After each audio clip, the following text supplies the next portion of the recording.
Spelling tests help in knowing the spellings that we do not know and then learning the same. This leads to our spelling improvement. Writing each wrong spelling a few times helps learn it better. Here is a spelling test series. Each test has 10 questions. Each question has 4 words. Only one of these has the correct spelling. You have to identify the word with the correct spelling. After each question is provided its answer, and then are provided the correct spellings of all the words in the question. Time provided for each question is 10 seconds. If the music disturbs you, then do mute. This test has been authored by Debashish Pati. He has authored the maximum number of spelling books as well as the maximum number of spelling tests in the world.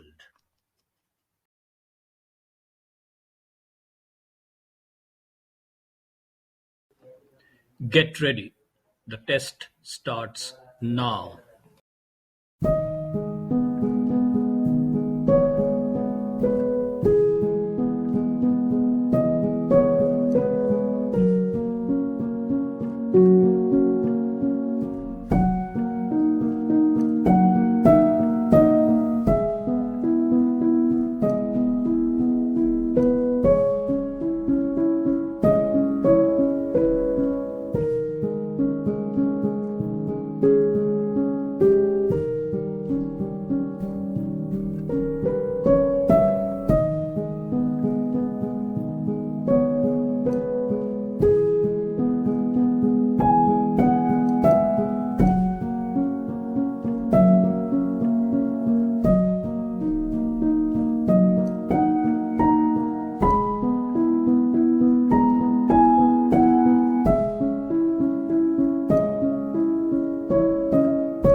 quiz ends here. Keep watching this video. At the end of this video are the playlist links for all our spelling test videos. Please subscribe to our channel and stay connected. Do click on the bell button to receive notification whenever we publish a new spelling test video. Please like this video. Also give a comment and share it with others. This will motivate us to come up with more spelling tests. Best wishes from Spellbee Academy.